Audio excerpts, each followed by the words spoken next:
Assalamu alaikum wa rahmatullahi wa barakatuh. This is your brother Abdulaziz Sechito informing you, all our listeners, and those who may feel concerned that King Faisal be a senior secondary school found in Chinatown Council, 1 kilometer of Namtamba Road, is the source of this product and therefore reserves all rights to prohibit duplication of the same. It is our prayer that you listen carefully to the foreign translations of the Holy Quran to Laganda by Sheikh Ismail Sulaiman Qatar. However, all access in this product remain exceptional original to us, and we therefore choose to take full responsibility for such. Thank you. أعوذ بالله من الشيطان الرجيم. بسم الله الرحمن الرحيم. الحمد لله رب العالمين الرحمن الرحيم مالك يوم الدين إياك نعبد وإياك نستعين اهدنا الصراط المستقيم صراط الذين أنعمت عليهم غير المغضوب عليهم ولا الضالين.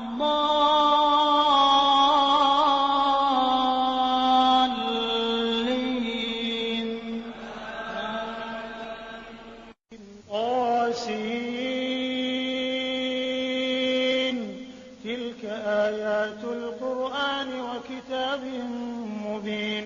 سورة النمل. بسم الله الرحمن الرحيم. الله سبحانه وتعالى yatandika essula eno ng'atugamba Taasin. Zino ze zimu ku nnyukuta ensirifu ezitera okutandika essula ze tugamba nti Allah subhanahu wa ta'ala yamanyi ekigendererwa mu kutandisa n'essula ennyukuta zino ensirifu. Tilka ayatul Qur'ani. Allah subhanahu wa ta'ala agamba ago mateeka agali mu kitabo kino Qur'ani, ate era kino kitegeere nti wa kitaabin mubiin, kitabo ekinnyonnyola buli nsonga ne kigireka nga kigitadde mu kasana. hudan wa bushra lil mu'minin. Hudan kirimu obuluŋŋamu, wa bushra mulimu amawulire ag'essanyu lil mu'minin eri abaana abakkiriza. الذين يقيمون الصلاة ويؤتون الزكاة وهم بالآخرة هم يوقنون. الذين يقيمون الصلاة abakkiriza be bayimirizaawo esswala mu budde bwazo, ويؤتون الزكاة ne babeeranga batoola n'emmaali eya zaka, omusolo gwa Allah subhanahu wa ta'ala mu bugagga bwabwe. Wahum bil akhirati, era nga nabo ku lunaku lw'enkomerero bwe luba lubagambiddwa nti gye luli, hum yuqinun, bo balukakasiza ddala nga tebalinaamu kulubuusabuusa nti lwakubaayo. إن الذين لا يؤمنون بالآخرة زينا لهم أعمالهم فهم يعمهون. إن الذين لا يؤمنون mazima babatakkiriza bil akhirati lunaku lw'enkomerero, zayyalna lahum a'malahum, twabawundira emirimu gyabwe emibi bo ne balabanga gyemirungi, ebitasaanidde kukola bo balabanga bye basaanidde okukola. Fahum, era abantu abo, ya'mahun, bali mu mirimu egyo emimi bwe basaatuukira mwe babulubuutira, tebasobola kubeera nga bakyusa olw'ensonga tebasuubirayo kubeera nti bajja kubalibwa. أولئك الذين لهم سوء العذاب وهم في الآخرة هم الأخسرون. أولئك abantu ab'ekika ekyo, alladhina abo, lahum su'ul adhabi, bajja kufuna ekibonerezo ekirabika nti kijja kuba kibi nnyo. Wahum, era abantu abo fil akhirati humul akhsarun, ku lunaku lw'enkomerero bwe bagenda okubeera nga bye balina okufiirwa okwannamaddala, okulabika nti kugenda kuba kw'amaanyi ku ebyo bye baakola n'obulagajjavu bwe baalaga mu bulamu bw'ensi. وإنك لتلقى القرآن من لدن حكيم عليم. Allah subhanahu wa ta'ala agamba, wa innaka mazima gwe nabbi Muhammad sallallahu alayhi wa sallama, latulaqa alquran equr'an eno ekusindikirwa gy'oli ng'obubaka Allah subhanahu wa ta'ala alagira Jibrilu n'agikuleetera min ladun hakimin ng'eveeri Allah subhanahu wa ta'ala oyo ateeka buli kintu mu kifo kyakyo wekisaanidde alim omumanyi ennyo amanye ebyekwese n'amanya n'ebyo ebirabwako. إذ قال موسى لأهله إني آنست نارا سآتيكم منها بخبر أو آتيكم بشهاب قبس لعلكم تصطلون. وإذ قال موسى ذكر موسى الله سبحانه وتعالى موسى عليه السلام ويتما يليا مجا مدين ewa Shuaibu giyamala ebbanga eddene gye yali addukidde ng'amaze okutta omuntu e Misiri n'adduka n'agenda e Madian n'abeera nga Allah subhanahu wa ta'ala amubeezezzeeyo ebbanga eddene n'afunayo n'omukyala oluvannyuma lw'ebbanga eddene n'asalawo okudda ewaabwe gye yakola ekikolobero ky'okutta omuntu naye abaddayo ewaabwe ng'ali n'abantu be. Allah subhanahu wa ta'ala amuyita mu budde obw'ekiro. Allah subhanahu wa ta'ala n'amutuma ate abeere nga ye nnabbi agenda okubeera nga akoowoola Firaawo amutegeeza obukulu bwa Allah subhanahu wa ta'ala. Allah atunyumiza olugendo lwa Musa alayhi salaamu ng'ava e Madian ewa Shuaibu ali n'abantu be bali mu kutambula ekiro alengera omuliro. Allah subhanahu wa ta'ala agamba bw'ati idh qaala Musa ajjukira ekiseera Musa lwe yagamba bi ahlihi ng'agamba abantu be yali nabo nga bali mu kutambula obudde obw'ekiro bava e Madian badda e Misiri inni mazima nze anastu naaran nengedde omuliro saatikum minha bikhabarin nja kubaleeterayo okuva ewali omuliro ogwo amawulire aw atikum bishihabi qabasin oba oliawo nja kubaleeterayo ekitawuliro oba ekisiki ky'omuliro la'allakum tastalun oba oliawo nammwe mubeere nga moota muve mu budde obw'ekiro buno obulabika nti bunnyogovu. Musa alayhi salaam yagamba mukyala we n'abo be yali nabo nti mutuuleeko awo nnengedde omuliro imma okubeera nti nja kuggyayo amawulire amalungi agajja okubeera nga gatubuulira ebikwatagana n'ekifo we tuli wano, oba si ekyo nja kubaleeterayo ekisiki ky'omuliro mubeere nga nammwe mwota tubeere nga tuwona obunnyogovu obw'ekiro. فلما جاءها نودي أن بورك من في النار ومن حولها وسبحان الله رب العالمين. فلما جاءها بيمر كتوكا والي omuliro nudiya yakowoolebwa ambuurika man fi nnaari aweereddwa omukisa oyo atuuse wano waalengedde omuliro waman hawlaha era n'ekyo ekifo ekyetoolodde awo awali omuliro nakyo kiweereddwa omukisa. wa subhanallahi erinnya lye litukuzibwe Allah subhanahu wa ta'ala. Allah subhanahu wa ta'ala agamba Musa alayhi salam nti erinnya lye subhanahu wa ta'ala litukuzibwe rabbul alamin oyo mulezi w'ebitonde. Allah subhanahu wa ta'ala yeeyogerako ng'agamba Musa nti erinnya lyange lisaanidde okubeera nga litukuzibwa kubanga nze Allah subhanahu wa ta'ala oyo omulezi w'ebitonde byonna. يا موسى إنه أنا الله العزيز الحكيم. يا موسى wange gwe Musa Allah subhanahu wa ta'ala amuyita oluvannyuma lw'okutuuka mu kifo awali omuliro eky'omukisa. innahu mazima oyo gw'oyogera naye ayogera naawe ana Allah nze Allah subhanahu wa ta'ala al-aziz oyo w'ekitiibwa era ow'amaanyi atawangulwa ku nsonga ye yonna gy'aba akutte al-hakimu oyo ateeka buli kintu mu kifo ekituufu. وألق عصاك فلما رآها تهتز كأنها جان ولا مدبرا ولم يعقب. يا موسى لا تخف إني لا يخاف لدي المرسلون. وأن ألق عصاك السورة ومكوكو كولنا منغارو falamma ra'aha Musa bw'amala okulaba omuggo ogwo gwe bamugambye okusuula nga Allah subhanahu wa ta'ala amugambye aguteeke ku ttaka omuggo gwe gwe yali atambuza ng'omusajja bwe yabeeranga obudde obwo ng'atambula n'omuggo.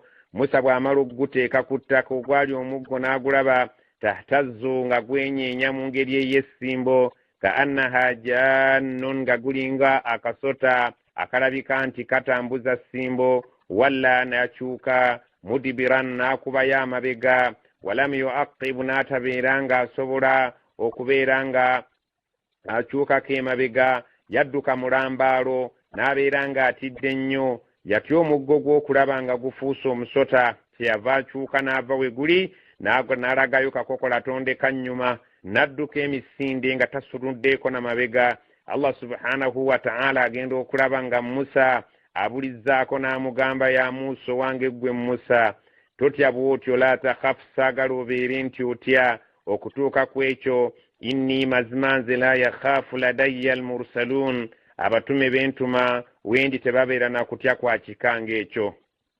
إلا من ظلم ثم بدل حسنا بعد سوء فإني غفور رحيم.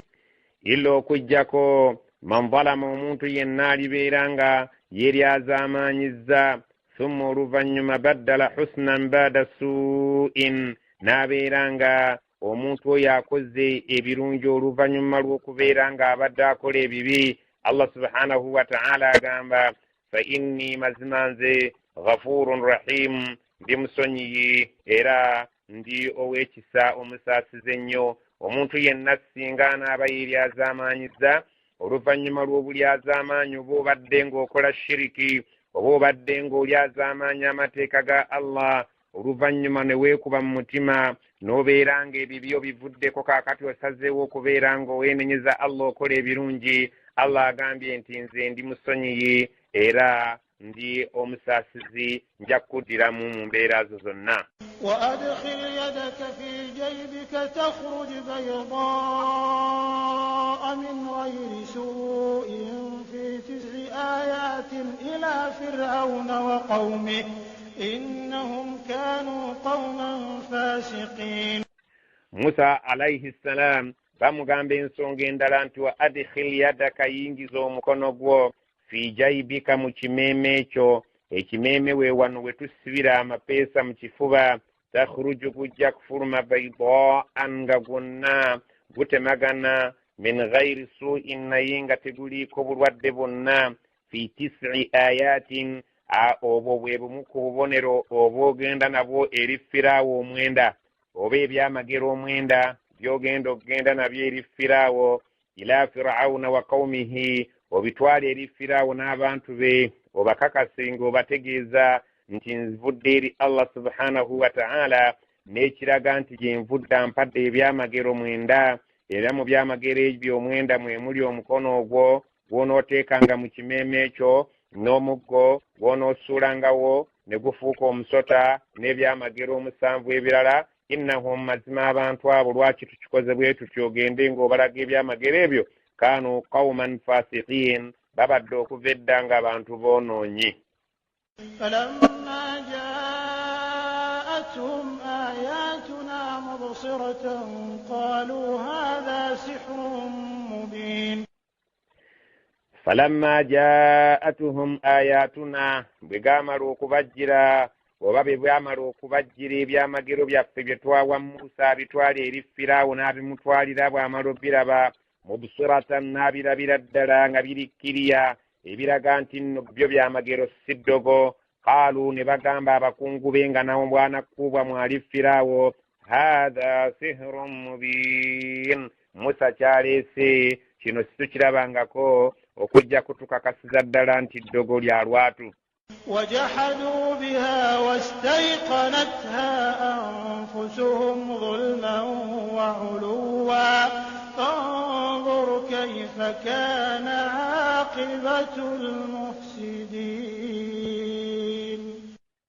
وجاهدوا بها ebintu ebyo baabiwakanya ebyamagero bye baalaba naye eky'omukisa omulungi wastaiqanatiha anfusuhum nga naye emitima gyabwe munda muli byo girikakasiza ddala nti si ddogo wadde ng'ennimi zaabwe kungulu babeera nga babiwakanya nga babiyita eddogo naye nga mu mutima bamaze okkakasa nti si ddogo wabula ng'ekyo bakikola zulman mu bulyazaamaanya okuliyita eddogo bwali bulyazaamaanya kuba ku mitima si kyekiriko wadde nga ku nnimi kyekiriko wa uluwan bakikola okweraga nti bawaggulu naye nga mu mitima mulimu ekimaze okuyingiramu ne kikakasa nti si ddogo fanzur tunula olabe kaifa kaana ngeri ki bwe kwali oba ngeri ki bwe yali aqibatul mufsidin enkomerero y'abantu abaali bayisa mu ngeri y'okwonoona wano mu nsi. Allah subhanahu wa ta'ala yawa Musa alayhi salam ebyamagero ebyannamaddala. Musa alayhi salam bye yatwala ebyali omwenda ng'ekyasooka gwe muggo ogwafuukanga omusota walyadi omukono ogwabeeranga nga bw'aba guyingizza mu kimeeme guvayo nga gutemagana wa tuufaan. Allah subhanahu wa ta'ala yaleeta amataba era baagalaba Musa alayhi salam bwe yalinga Allah subhanahu wa ta'ala amusomosezza ate abatakkiriza ne bafanga ne Firawuni yafiira. Waljaraadu Allah yaleeta enzige ne zibatawaanya. Walqummal n'aleeta n'ensekere. Waddafaadi' n'abawa ebikere ne bibatawaanya. Waddamu n'omusaayi. Walqahatu n'enjala gw'omuwadde akatebe. Wanfilaaku lbahari n'okweyuzaamu kw'ennyanja by'ebyamagero ebyali omwenda Allah subhanahu wa ta'ala gye yawa nabbi we Musa alayhi salam agende nabyo eri Firaawo oba oli awaneddako. ولقد آتينا داود وسليمان علما وقال الحمد لله الذي فضلنا على كثير من عباده المؤمنين.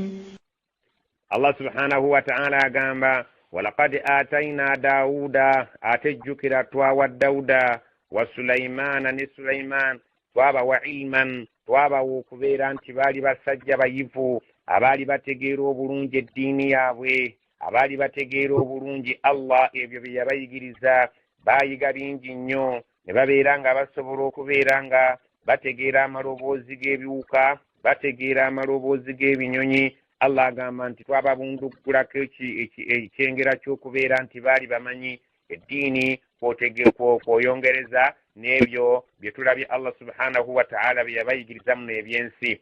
Waqaala ne bagamba abaddu abo ababiri bwe baali nga beebaza Allah subhanahu wa ta'ala kye yabakolera, alhamdulillah, Allah atenderezebwe, alhamdulillah, Allah yeebazibwe, alladhi faddalana, oyo yatusukkulumya ala kathirin min ibadihi, ku baddu baabalabika nti abasinga obungi almu'minin, abakkiriza. Allah subhanahu wa ta'ala yabatusukkulumyako, abakkiriza mu nsi bamwe bali bangi naye ate ffe yatuteeka mu nkizo eya waggulu. Allah yeebazibwe. وورث سليمان داود وقال يا أيها الناس علمنا منطق الطير وأوتينا من كل شيء إن هذا لهو الفضل المبين. وورث سليمان داود, سليمان yasikira kitaawe Dawuda. Allah subhanahu wa ta'ala bw'amala okugyawo Dawuda n'aleeta mutabani we n'amusikiza obwannabbi n'amusikiza ilmu eri mukadde we gye yalina. Waqaala n'agamba ya ayyuha nnaasu, abange mmwe abantu, nga Sulaimaani yagamba abantu be yali atwala obudde obwo ng'amaze okudda mu kifo kya kitaawe, ullimna, ffe twayigirizibwa abantu b'enju eno, mantiqa at-tayri, amaloboozi g'ebinyonyi tugamanyi bulungi. Buli kinyonyi singa kiba kyogedde tutegeera bulungi kye kyogera. Wa utiina min kulli shay'in, Allah yatuwa ku buli kintu tulinako engeri gye tukimanyiiko. Inna hadha lahuwa alfadlu almubin, mazima eyo nkizo ya lwatu Allah subhanahu wa ta'ala gye yawa abantu b'enju ye waffe. Mu buli kintu tulina kye tukimanyiiko. Ebinyonyi tumanya amaloboozi gaabyo, ate n'amaloboozi g'abantu tugamanyi, ate n'obulamuzi yabutuwa. N'atuwa okufuga amajinni, n'atuwa okufuga abantu, n'atuwa obwannabbi, shayatini, amajinni ameewagguzi tugakolako ne tugasiba ku njegere mu makomera. Amajinni amalala ne tugakozesa ne gabeera nga gatuweereza. Mu gatuweereza mulimu agazimba, mulimu agamanyi galubbira mu nnyanja n'ebika eby'enjawulo. Ekintu ekyo kinene nnyo Allah kye yakolera abantu b'effamire yaffe. وحشر لسليمان جنوده من الجن والإنس والطير فهم يوزعون وحشر لسليمان olunaku lumu bakuŋŋaanyiza Sulaimaani junuuduhu amajeege gonna agaali mu bika bino eby'enjawulo minal jinni agaava mu majinni wal insi amajeege agaava mu bantu wattayiri laba n'ebinyonyi babikuŋŋaanyiza fahum yuzaun nga buli kimu bakiteekateeka okusinziira mu ddaala lyakyo nga bwe tukiraba wano mu bulamu buno obw'ensi singa abantu babeera ku lunaku olw'ameefuga g'ensi yaabwe bakuŋŋaanya abasirikale ab'ebika eby'enjawulo ne basimba buli omu mu kiti kye mwagwa aba local defense babeera mu kiti kyabwe aba prison babeera mu kiti kyabwe aba military babeera mu kiti kyabwe n'ebika ebirala eby'enjawulo ebya buli bantu basimba okusinziira mu madaala gaabwe mukama waabwe n'ayitamu mu layini ng'agenda abalambula ne Sulaiman alayhi salam lumu yasaba babeere nga bamukuŋŋaanyiriza amajeege agali mu kika ky'abantu amajinni n'ebinyonyi buli bimu ne babiteeka mu madaala ne babeera nga Sulaimaani atunuulira obuyinza Allah subhanahu wa ta'ala bwe yamuwa. حتى إذا أتوا على واد النمل قالت نملة يا أيها النمل ادخلوا مساكنكم لا يحطمنكم سليمان وجنوده وهم لا يشعرون. Sulaiman alayhi salam abalina amajeege nga bali mu kutambulako ng'omukulu bwe yali badde atambulirako mu majeege naye abeere ng'alaba ekitiibwa Allah kyamutuusizaako. Allah subhanahu wa ta'ala atunyumiza hatta okutuusa ila idha atawu bwe baatuuka nga Sulaiman alina amaje ala wadi namli ne batuuka ku lusenyi olwalimu ensanafu. Qalat namlatun ensanafu neevaamu sewansanafu n'ayogera ng'agamba ya ayyuha namlu abange mwenna bawansanafu udkhulu muyingire masakinakum mu bifo byammwe muyingire mu binnya byammwe mangu mangu la yahtimannakum Sulaimanu sikulwanga Sulaimaani abalinnya n'ababetenta wa junuduhu n'amajeege wahum la yash'urun nga nabo bambi tebakitegedde nti muli wano mu lusenyi luno. Allah subhanahu wa ta'ala atunyumiza nti omukulu w'abansanafu wase wansanafu yagamba ensanafu zonna ezaali omwo n'azigamba nti nno bawansanafu buli omu abeere nga yeefaako buli omu ayingire mu kinnya w'abeera. Sulaimaani alabise ng'ajja n'amajeege sikulwanga abalinnya n'ababetenta bambi nga naye tategedde n'amajeege tegategedde nti mubadde wano. Sulaimaani bw'amala okuwulira eddoboozi ly'ensanafu eyo ng'erabula zinne waazo Allah subhanahu wa ta'ala agamba فتبسم ضاحكا من قولها وقال رب أوزعني أن أشكر نعمتك التي أنعمت علي وعلى والدي وأن أعمل صالحا ترضاه وأدخلني برحمتك في عبادك الصالحين.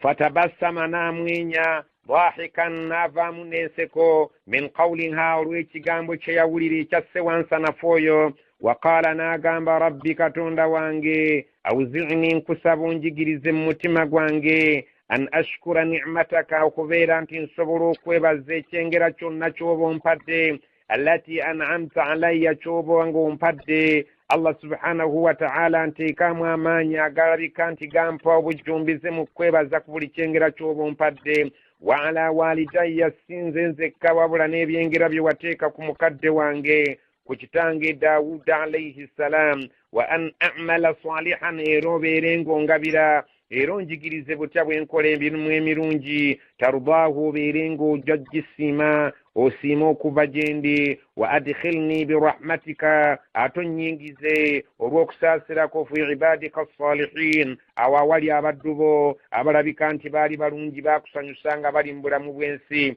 Allah subhanahu wa ta'ala nkusaba nange ompe mbeere nga onjigiriza okwebaza mbeere nga nkwebaza ate nkola emirimu emirungi gy'onoosiima bwe nnaaba nvudde wano ku nsi onteeke mu baddu b'abalungi abo be wateekako okusaasirako. Sulaiman ekigambo ekyo ensanafu kyamusanyusa nnyo okubeera nti awulidde eddoboozi ly'ekiwuka nga kibeera kyogera nga kirabula zinne waazo Allah subhanahu wa ta'ala tugamba ate biki ebyaddirira